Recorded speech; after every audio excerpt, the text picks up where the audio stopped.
आज मैं ऐसी ही एक कहानी आप सबके लिए लेकर आया हूं जो बहुत बड़ी या लंबी तो नहीं है, लेकिन इस कहानी को सुनकर आप लोगों को पुलिस की कार्यशैली को लेकर सोचने पर मजबूर होना पड़ेगा। ये वाकया है दिल्ली के बिल्कुल करीब उत्तर प्रदेश के शहर गाजियाबाद का। इत्तेफाक से मैं भी गाजियाबाद में ही रहता हूं और जिस पुलिस स्टेशन का ये मामला है, मेरा घर भी उसी पुलिस स्टेशन की हद में है, इंदिरापुरम। तो खैर, इसी इंदिरापुरम पुलिस स्टेशन में इस साल 20 मई को एक शख्स रमन वो पहुंचता है और पहुंचकर वो थाने में अपनी बीवी दिव्या की गुमशुदगी की रिपोर्ट लिखवाता है। वो कहता है कि वो वसुंधरा में अपनी बीवी के साथ रहता है एक फ्लैट में और उसे एक छोटी सी बच्ची भी है, लेकिन उसकी बीवी एक रोज़ पहले यानी 19 मई को घर से अचानक बिना बताए कहीं चली गई है और उसके बाद से वो लगातार अपनी बीवी को ढूंढने की काफ़ी कोशिश कर रहा है, लेकिन उसे दिव्या के बारे में कोई जानकारी नहीं मिल पा रही है और इसीलिए वो परेशान होकर अब थाने में रिपोर्ट लिखवाने पहुंचा है। पुलिस दिव्या का मोबाइल नंबर मांगती है और खुद रमन के सामने पुलिस दिव्या को कॉल करने की कोशिश करती है। कई एक बार पुलिस ट्राई करती है, लेकिन दिव्या का फ़ोन जो है स्विच ऑफ मिलता है और रमन से पुलिस दिव्या को लेकर जितने भी सवाल पूछती है, रमन उन सारे सवालों का सही तरीके से जवाब देता है और वो चेहरे मोहरे से भी काफ़ी परेशान लगता है। तो पुलिस जो है रमन को ये कहकर जाने देती है कि अगर दिव्या के बारे में उन्हें कोई जानकारी मिलती है तो वो रमन को इसके बारे में ज़रूर इन्फॉर्म करेंगे और बताएंगे।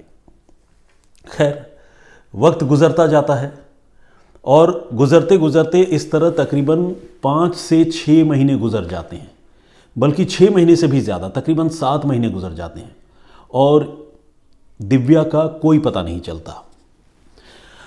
रमन और दिव्या के बारे में मैं आपको थोड़ा और बताऊं। ये रमन जो है वो एक गैरेज ओनर है, यानी कारों की मरम्मत का काम करता है और गाज़ियाबाद में टीला मोड़ नाम की एक जगह है, वहाँ पर इसका अपना एक गैरेज है और ये गाज़ियाबाद के ही वसुंधरा इलाके में फ्लैट नंबर 2018 में दिव्या के साथ रहता है, लेकिन अब दिव्या गायब हो चुकी है।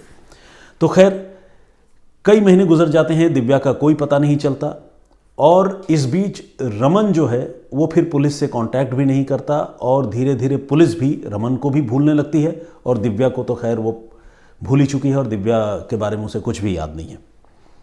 इसी बीच इसी महीने 18 दिसंबर को एक महिला इंदिरापुरम थाने पहुंचती है और थाने पहुंचकर वो ये बताती है कि उसकी बेटी दिव्या पिछले 6-7 महीने से गायब है और वो बार बार अपने दामाद रमन से दिव्या के बारे में पूछ रही है, लेकिन रमन जो है उसे कोई संतोषजनक जवाब नहीं दे रहा है।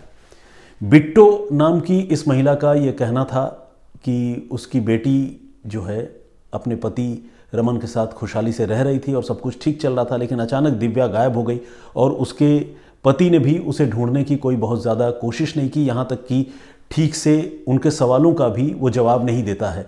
तो इसीलिए उसे अब रमन पर ही शक है। बिट्टो ये भी बताती है कि मई के महीने में जब से दिव्या गायब हुई है उससे पहले दिव्या से हर हफ्ते उसकी एक ना एक बार बात ज़रूर होती थी, लेकिन अब दिव्या का फ़ोन भी स्विच ऑफ है। तो वो बहुत परेशान है और वो अपने दामाद रमन पर ही शक जताती है। अब इस महिला के उसी पुलिस थाने में एक ही महिला की गुमशुदगी के कंप्लेंट के सिलसिले में फिर से रिक्वेस्ट करने पर, शिकायत देने पर पुलिस की नींद टूटती है और पुलिस को लगता है कि अब इस मामले की जांच होनी चाहिए। 7 महीने बाद सोचिए, और पुलिस जो है रमन को पूछताछ करने के लिए बुलाती है।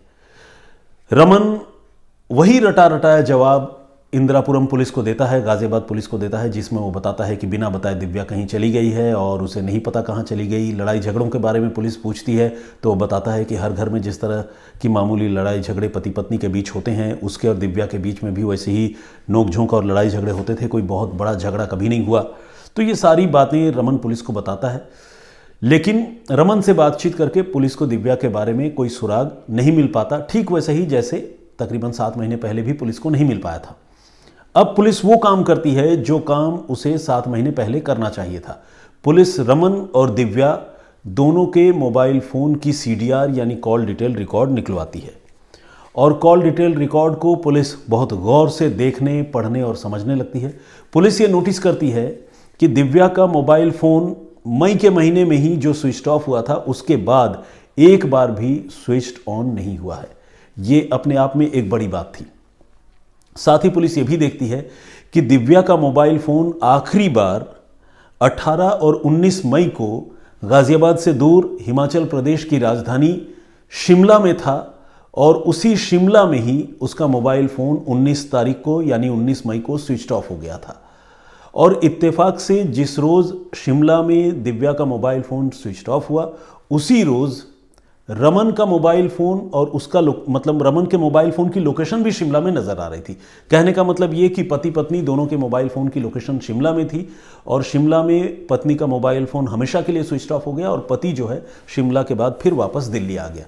ये बात रमन ने पुलिस को नहीं बताई थी कि उसकी बीवी जो है, उसकी बीवी के साथ वो अपनी बीवी के साथ वो शिमला गया था। इसके बारे में उसने पुलिस को कोई बात नहीं बताई थी, बल्कि वो तो ये बता रहा था कि गाज़ियाबाद से ही उसकी बीवी जो है गायब हो गई है और उसे नहीं मिल रही है।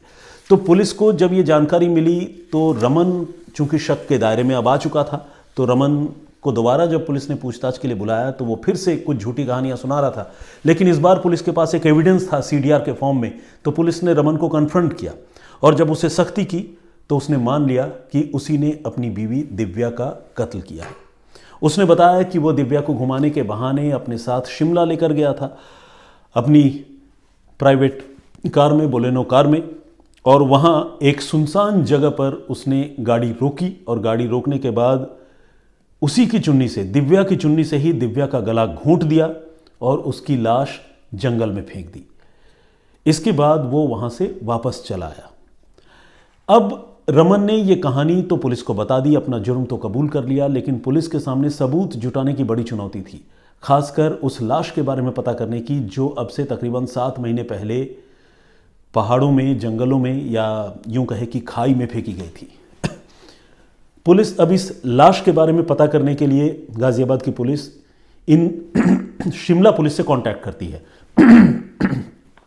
I am sorry, Shimla police से पुलिस कांटेक्ट करती है गाज़ियाबाद की पुलिस और पूछती है, ये बताती है कि क्या मई के महीने में आप लोगों को शिमला के आसपास के किसी इलाके में किसी महिला की लाश मिली थी? क्या आप लोगों ने कोई महिला की लाश बरामद की थी? इसके बारे में जब इंदिरापुरम पुलिस यानी गाज़ियाबाद पुलिस शिमला पुलिस से पूछती है तो शिमला पुलिस ये कंफर्म करती है कि हाँ, उन्होंने 26 मई को अपने इलाके में एक महिला की लाश बरामद की थी और उस महिला की लाश को देखने से ये लगता था कि उसकी मौत जो है वो सांस रोके जाने से या गला घोंटे जाने से हुई है। लेकिन चूंकि लाश लावारिस थी और उस महिला की गुमशुदगी की कोई रिपोर्ट आसपास के किसी भी थाने में दर्ज नहीं थी, तो उन्होंने थक हार कर उस महिला का अंतिम संस्कार कर दिया, यानी उस लाश को लावारिस लाश समझकर उसे जला दिया। लेकिन शिमला पुलिस ने इतना ज़रूर किया था कि इस लावारिस लाश की कुछ तस्वीरें उतार ली थी। जब गाज़ियाबाद पुलिस ने शिमला पुलिस से कांटेक्ट किया और इसके बारे में पूछा तो शिमला पुलिस ने वो तस्वीरें गाज़ियाबाद पुलिस को भेजी। अब गाज़ियाबाद पुलिस ने, रमन तो खैर कस्टडी में था ही, गाज़ियाबाद पुलिस ने रमन की सास यानी दिव्या की माँ बिट्टो को बुलाया और उन्हें उस लाश की तस्वीरें दिखाई और पूछा कि क्या ये आपकी बेटी की लाश है? तो महिला उन तस्वीरों को देखते ही फूट फूट कर रोने लगी और उसने कन्फर्म किया कि हाँ, ये लाश जो है उनकी बेटी दिव्या की ही है।